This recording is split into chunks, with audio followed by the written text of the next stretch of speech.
welcome back to Baking with Tiff. Today we are going to be making a giant s'mores cookie in our iron skillet. So to start out with, we have to make our cookie base, which is going to start with 2 sticks of unsalted stick butter. This was supposed to be room temperature, and I kind of did this at a last minute decision, so I just had to warm up my butter for about 30 seconds in the microwave. Is enough to make it about the consistency of room temperature butter. Once we get our butter mixing in there, we are going to add our half a cup of white sugar and 1 cup of light brown sugar.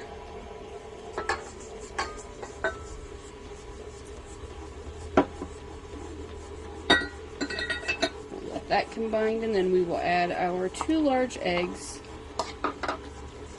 tablespoon of vanilla, and then we have 2½ cups of all-purpose flour with 1½ teaspoons of baking powder, 1½ teaspoons of baking soda, and 1/2 teaspoon of salt mixed into here and whisked together.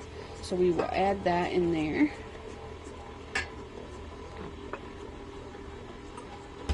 And once we get that combined together, we are going to start adding in our chocolate chips. Now, instead of chocolate chips today, I just crunched up some Hershey bars in the spirit of it being a s'mores cookie. So we've got our dough combined here. We'll go ahead and dump in about 4 Hershey bars that I had crunched up together. So that was our first step of our s'mores iron skillet cookie. Okay, so to get started with our next step, we are going to start with our iron skillet. Now, I've seasoned my iron skillet already. As you can see, it's nice and shiny here. If you do any cooking with the iron skillet, you know, you just warm up your skillet and add some grease to it and kind of wipe out the extra. I use olive oil in mine.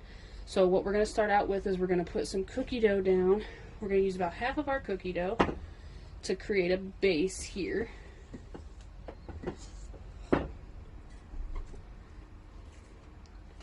Once we've got enough cookie dough to fill the bottom, we are going to put a layer of marshmallow and graham cracker in the middle of this cookie. And then we are going to bake it in the oven for about 20 minutes or so. And then once we are done with that step, then we are going to let it sit for about 30 or 40 minutes to completely finish cooling, and then this should be ready to go.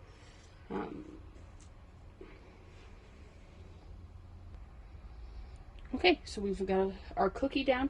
Now we're going to put a layer of graham cracker. I just crunched up a few graham crackers to kind of give us a base here. There's no right or wrong reason. I think this ended up being about 5 graham crackers, just kind of broke up a little bit so that we've got a graham cracker base in here for our giant s'mores cookie. Alright.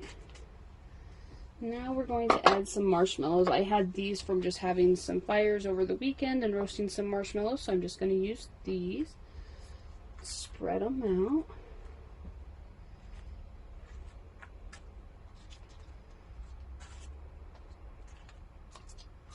Alright, so as you can see, we've got 1, 2, 3, 4, 5, 6, 7, 8, 9. About 9 marshmallows in there.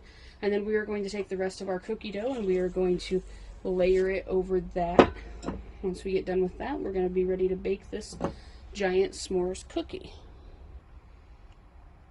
Okay, so it's not perfect, but it's pretty much completely covered with the cookie dough at the top. So now we're ready to throw this in the oven, and we're going to bake it for about 20 minutes again on 350, and this should be a nice gooey dessert for after we have our dinner tonight. Let me know what you guys think, and happy baking!